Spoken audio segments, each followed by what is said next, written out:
Hi there, Waltons. I'm Jack, and this is DSNY Newscast. And today we've actually got a bit of a breaking news update. You know, we've got quite a bit to talk about. We've got some news regarding the Avatar experience that's going to be coming to Disneyland.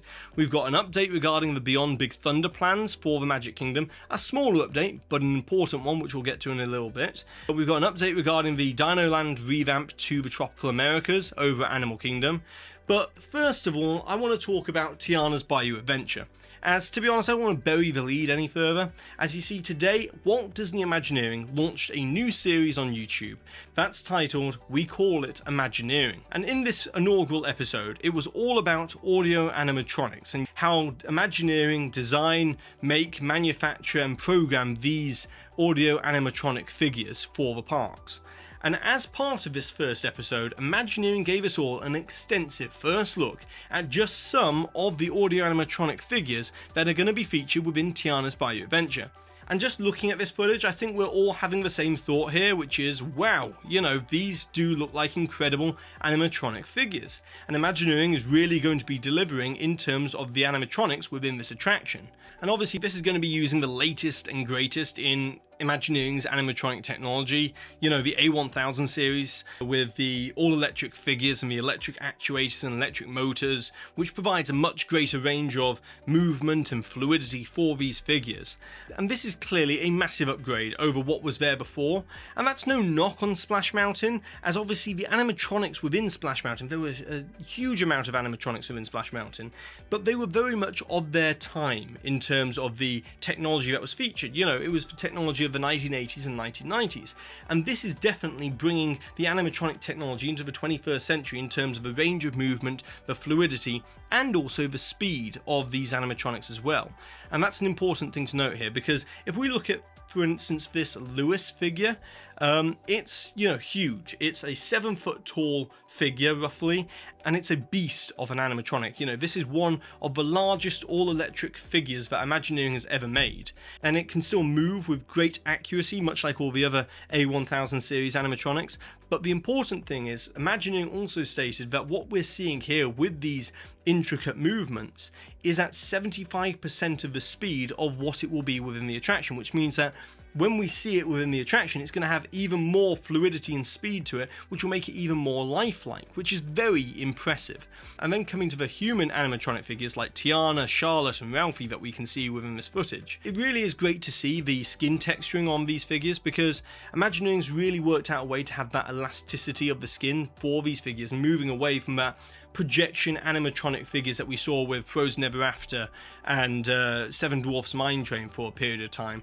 And now they've managed to make these animatronic figures with the skin texturing work with this new level of movement on these figures. So that's another big plus for this attraction. And I gotta say that these animatronic figures of these human characters, you know, from the animated movie, look like they've just stepped right out of the movie and into the 3D world. They look like a fantastic 3D representation of what these 2D animated characters would look like in the real world. It's uncanny, you know. We can look at this Mama Odie figure here, and the level of detail to the character that we saw in the movie, it's uncanny how they've managed to be able to make that figure so lifelike to the movie. But then the other thing about this is, it's not just going to be, you know, 1 or 2 figures, you know, really elaborate figures in certain places. From what I've heard, this is going to have an awful lot of animatronics throughout this Tiana's Bayou adventure, and it really is kind of continuing that legacy in the tribute to Splash Mountain and the amount of animatronics that we saw in Splash Mountain. And there's going to be loads of animatronics within Tiana's Bayou adventure, and that's not just obviously the human characters, which will maybe appear once or twice throughout the attraction. You know, like the Tiana figure will appear, I think, 2 or 3 times, once or twice in show scenes, and then one in the big finale scene at the end. But also, they've got an awful lot of these animatronic critters that we're going to be able to see within the attraction as well. And the story behind this is that Tiana's, you know, hosting this Mardi Gras celebration, and we're going to be going down the bayou to this Mardi Gras celebration that she's throwing. But along the way, they haven't got a band for the Mardi Gras celebration, so she's having to recruit critters along the way of different types of musical styles of New Orleans for this big Mardi Gras celebration in the finale scene. And as part of that, there's apparently around 18 animatronic critter characters.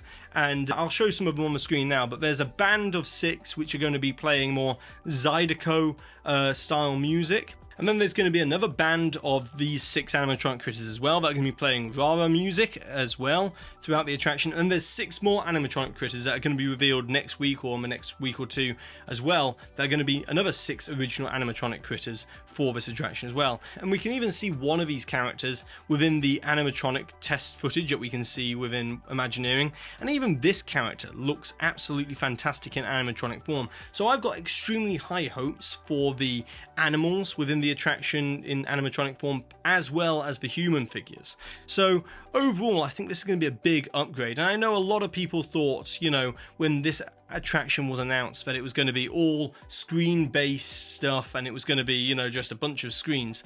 And I'm sure there's going to be some screens within the attraction for the background of the show scenes to try and add a level of depth to integrate it with the foreground of the animatronic figures. And in terms of the overall numbers, I've heard that there's going to be roughly around 30 animatronics within this attraction, you know, somewhere in the 30s for the animatronic count within the attraction. And that would line up with the previous statement that Disney have given us, which is there's going to be dozens of animatronics. And, you know, that's obviously more than 12, more than 24, and into the 30s. So that would line up with the statement that there's going to be roughly, you know, somewhere in the 30s number of animatronics within this attraction, which I think is fantastic news as a replacement to Splash Mountain, that we're going to be keeping that kind of animatronic heavy, you know, attraction within the Magic Kingdom and in Disneyland as well. And then just a couple of extra things before we wrap up this segment on Tiana's, but the musical choices for the attraction. It's going to be having some original songs written for the attraction, but it's also going to be featuring an awful lot of the movie music, you know, from the soundtrack of the 2009 movie within the attraction that Randy Newman wrote for the movie.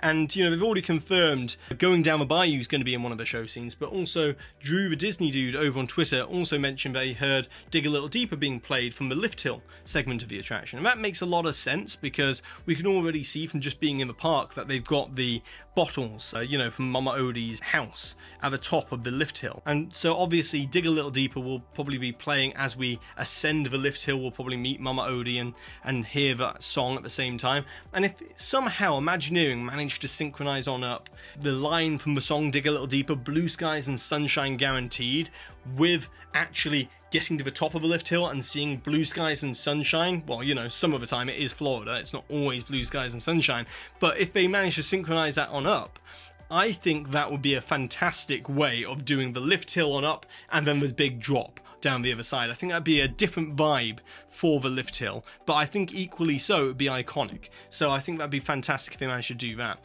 And obviously we've also got to talk about the opening date. Now, at the time of this recording, it's Thursday the 4th of April, and we don't have the opening date for Walt Disney World or Disneyland as of yet.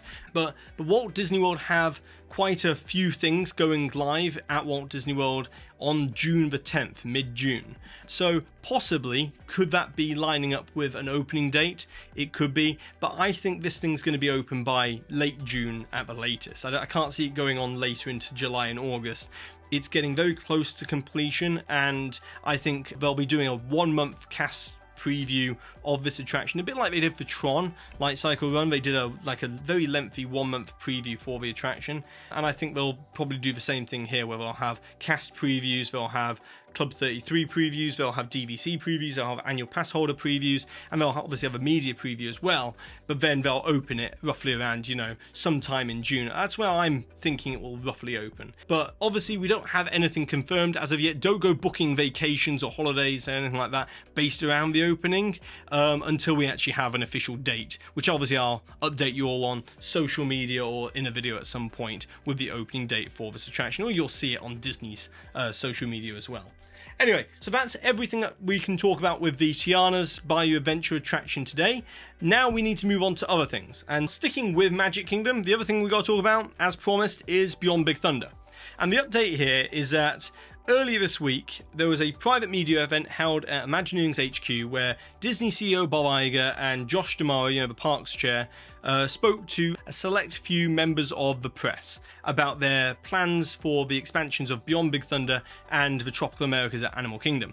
And as part of this, I've got to give credit to Robert Niles of Theme Park Insider for reporting this. Thank you for reporting this. And as part of this, Iger stated that they're going to be filing permits for Beyond Big Thunder in the next couple of weeks. Now, this doesn't mean filing permits for construction to begin immediately in the next couple of weeks. It means they're going to be filing permits with the South Florida Water Management District, most likely, for the backstage infrastructure changes that need to happen before they can then begin construction. As I've said previously, the Magic Kingdom Beyond Big Thunder plans, they are very big plans they've got for this area. It's being touted as the largest park expansion they've ever done.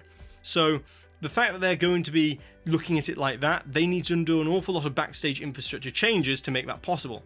And these permits that they'll be filing will lay the groundwork for that work to begin, and it's a very positive sign. And it's going to take a year or two of them preparing the site to even begin construction on the actual attractions, the lands, the shows, the whatever they've got planned for Beyond Big Thunder there. But right now, them actually filing this permit at this point means that if they begin work on the infrastructure changes now, year or two down the line, 2026, they can begin work on the attractions, which means that if there's another 3-year build time, we could see stuff opening by 2029, 2030 for Beyond Big Thunder at the earliest. So that's a very positive sign for this expansion. And I know a lot of people were very skeptical about it, saying, it's just blue sky, they'll never build anything. But this is how things develop, this is how things move along. They need to begin by doing the backstage infrastructure stuff and changes, so therefore they can begin the construction on the actual attractions. The same was done with Epic Universe. They did an awful lot of preparation work before they could even put shovels in the ground on attractions. So it's the same way, and it's the way that they've always done it, but I know there's been an awful lot of impatience within the community. I felt it myself as well towards a lot of these plans, but it's just the way it's been for the last couple of years, and Disney is now starting to do stuff. So they are serious about these expansions. It is more than blue sky, and they are actually going to start to do it.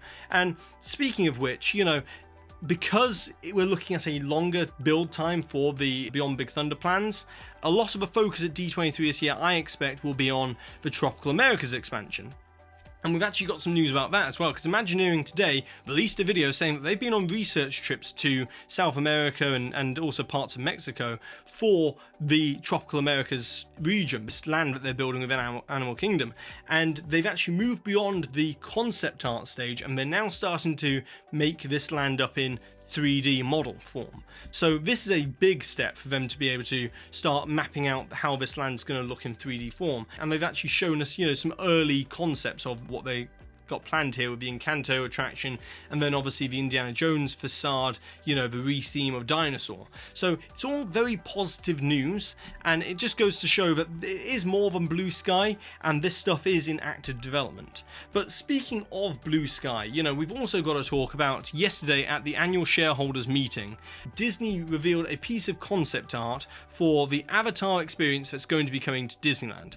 And although they said at the time that this was just some creative inspiration artwork, I can tell you that it does align very well with what I said in the previous video, which I'm just going to put a clip to right now. There's the other idea, which is, we all know that Avatar is going to be going into Disneyland. There's the Avatar experience or attraction or mini land that's coming to Disneyland Resort. And what the rumors are indicating with this is that it's going to be going into Disney California Adventure. Supposedly, what the rumors are saying is within the backlot area, which is actually where the Monsters Inc. ride is. And if they're going to be designing a brand new attraction, the type of attraction that's rumored for Disney California Adventure is supposedly a e-ticket boat ride. And it's not necessarily going to just tie into or themed around Avatar 1 or 2 with Way of Water, but it might be also linked to Avatar 3 and 4 and other parts of that whole universe, more of the human-based world of the universe as well. And the other thing about this is, it's been long rumoured that the Shanghai boat ride tech from the Shanghai Pirates of the Caribbean ride, with the magnetic ride system for that boat ride, is going to be coming to the domestic US parks at some point. And so yes, despite this still being blue sky artwork and the fact that it's not finalized artwork of exactly what we're going to be getting in the land, it does go to show that it is very much in active development. And I'm actually working on a separate video on this topic, which I'll be releasing in the next week or so, where we'll dive into depth, and as I've been researching this thing more since we've got this artwork yesterday. So stay tuned to the channel for that, as I'll be talking more about the Avatar experience at Disney California Adventure, and even some more stuff about Disney California Adventure as well. So stay tuned to all of that and subscribe down below if you haven't already. But now, with all that being said for today, it's over to you, the Waltoneers. I would like to know, what are your thoughts and opinions about the animatronics that we've seen for Tiana's Bayou Adventure? Does it make you more interested and excited for this attraction, to actually finally ride this attraction when it opens this summer or later on this year at Disneyland? And also, what are your thoughts and opinions on Beyond Big Thunder and the Animal Kingdom expansion finally moving forward? It's positive news. And also, let me know what you think about the artwork released for the Avatar experience over at Disneyland. I'd love to know your thoughts and opinions on that as well. And with that being said for today, be sure to subscribe down below if you haven't already, hit the notification bell so you always receive an update, and also check out the rest of the videos on this channel. And I'd also like to say a massive thank you to the official Waltoneer Club over on Patreon for always helping support this channel. It's always greatly appreciated. And also a special thank you and shout out to the official Waltoneer Gold members that you can see here on the screen, and also Diamond Waltoneer member Kyle Mahan as well. And with that being said for today, I've been Jack, you've been you, and I'll see you real soon.